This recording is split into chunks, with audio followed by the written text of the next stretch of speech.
रुद्रनाथ जी गुरु जी को अलग आदेश, माँ भगवती को अलग आदेश, रांची वाले भैरव बाबा को अलग आदेश। आप सभी को आदेश आदेश।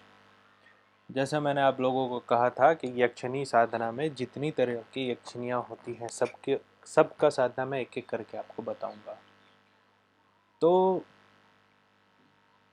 पिछली बार मैंने एक यक्षिणी की साधना आप लोगों को बताई, ठीक है, वो आकर्षण की थी।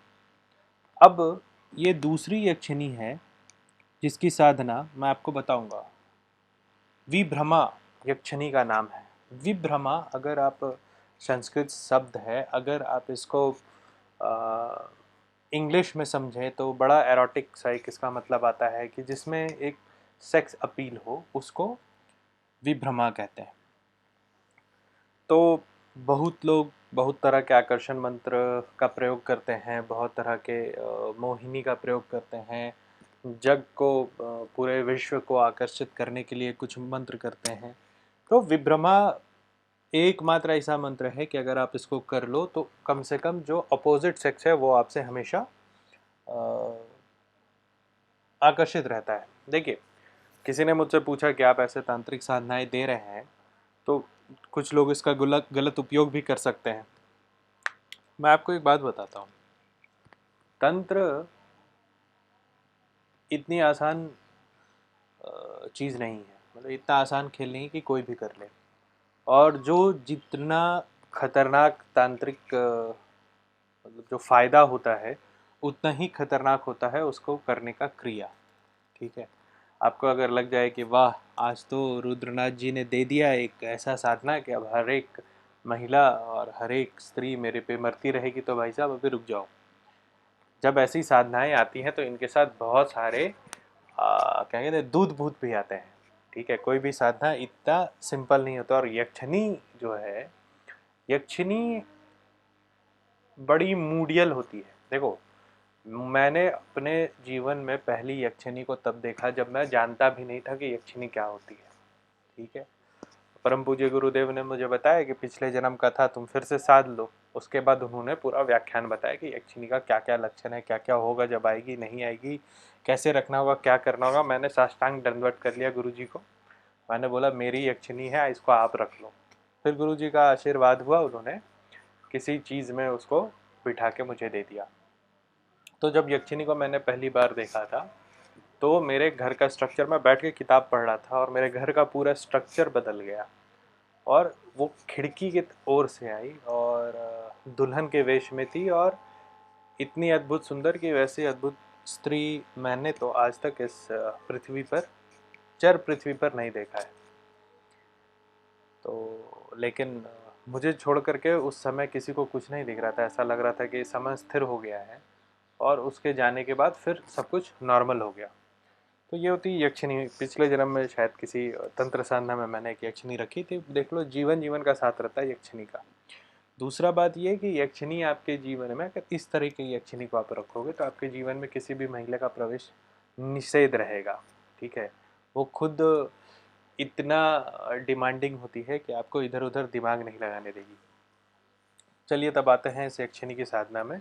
ये यक्षिणी आपको वो आकर्षण देगी जिससे कि आप और दूसरे स्त्रियों को के लिए आकर्षण का केंद्र बने। लेकिन साथ में यही यक्षिणी आपको अपने आकर्षण से बाहर नहीं निकलने देगी। आपका हर तरीके से उस फील्ड में आप बढ़ोगे, लेकिन अ, मैंने जैसा बताया कि हर एक तांत्रिक क्रिया का अपना एक दुष्प्रभाव होता है, तो वो इसमें भी रहेगा। मंत्र मैं भी आपको स्क्रीन पर दे रहा हूँ। ठीक है, इस मंत्र को याद कर ले पहले। जनरली आप क्या करते हैं कि मंत्र लेकर के बैठे, उसके बाद उसको जाप करते करते आप याद कर लेते हैं, लेकिन इस मंत्र को ऐसा नहीं करना है। इस मंत्र को याद करके ही बैठना है। अगर आप बीच में मंत्र के मतलब जाप करते करते आपने गलत कर दिया, दुर्गा सप्तशती वाला हिसाब है कि अगर आपने गलत पढ़ा तो फिर से पूरा शुरू करें। तो इसीलिए इस खास करके इस यक्षिणी की साधना में बड़ा सतर्क रहें, क्योंकि ये भगवती का रूप मानी जाती है और काम की देवी है। आपने कामदेव के बारे में सुना होगा, काम की देवी यही यक्षिणी है। तो इसका जब भी आप साधना करने बैठें, इसका मंत्र आपको कंठस्थ हो। ठीक है, एकदम आप अभी जब स्क्रीन पे 6 बजता देखेंगे तो आपको ये मंत्र दिखाई देगा आपके स्क्रीन पे, और ये देखिए ये है मंत्र। इस मंत्र को आपको याद कर लेना है क्रिया शुरू होने के पहले। क्रिया करने का दिन कौन सा रहेगा? मंगल रहेगा, बहुत अच्छा। शनिवार रहेगा, बहुत अच्छा। ऐसे तांत्रिक क्रियाओं के लिए हर दिन ही अच्छा होता है। अगर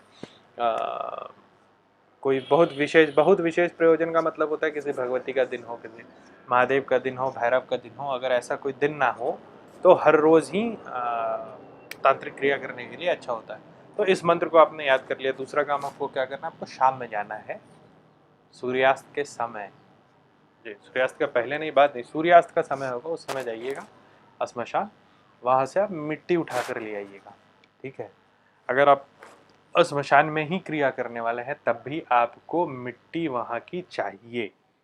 मिट्टी का मतलब मैंने शायद गलत बोल दिया, राख चाहिए होगा आपको। जब आप ये साधना करेंगे तो आपको एक चीज़ ध्यान में रखनी है कि आपके आसपास कोई भी ना हो, ना आपका कोई जानकार ना हो, आपको कोई बचाने वाला, ना आपको कोई पहचानने वाला। यह बिल्कुल ही एकांतवास में करने वाला साधना है। इसका एक कारण ये भी है कि आपको इस साधना को करते समय कपड़े नहीं पहनने होते, ठीक है। तो आप सबसे पहले एक शांत जगह खोज लें, ठीक।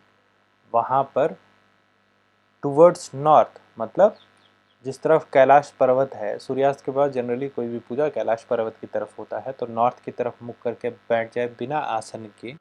जो ज़मीन है उस ज़मीन पर ये पूरा मंत्र श्मशान की राख से लिख ले। एक घी का दिया जलाए और आपको कपूर निरंतर जलाते रहना है। कपूर जो है वो रुकना नहीं चाहिए जलना, ठीक है। आपको जो उक्त मंत्र दिया गया है उस मंत्र का 20,000 जाप करना है मात्र। आपने 20,000 जाप कर लिया, आपको प्रत्यक्षीकरण होगा भगवती का, यक्षिणी का। और उसके बाद आप इन आपके बुलाने पर, मतलब ये जो मंत्र आपको दिया यही, इसी मंत्र से ये आएंगी भी। तो जब भी आप इनको बुलाएंगे ये आएंगी, और आपका जो भी मन का भाव होगा वो ये सुनेंगी। लेकिन मैं फिर आपको एक बात बता रहा हूँ कि इनको रखना बहुत ही कठिन है, क्योंकि ये पत्नी स्वरूप में ही रहती हैं। तो दूसरा यक्षिणी साधना पूरा हुआ। तीसरे में मैं धन यक्षिणी की साधना बताऊंगा। अभी अगले वीडियो में आज किसी गुरु भाई ने मुझे बोला है कि दुर्गा सप्तशती और नवारण मंत्र के बारे में बताएं। तो मैं कुछ वीडियोस अभी देख रहा था नवारण मंत्र का और दुर्गा सप्तशती का, तो काफ़ी ज्ञानी लोग हो गए हैं।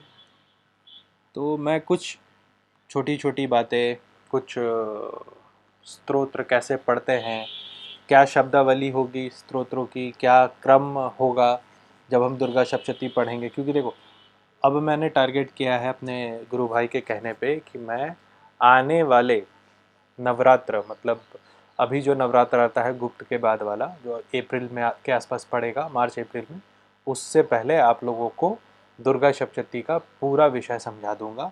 अगर आप दुर्गा सप्तशती ना कर पाए तो कितना करें कि आपको दुर्गा सप्तशती का लाभ हो, ये समझा दूंगा।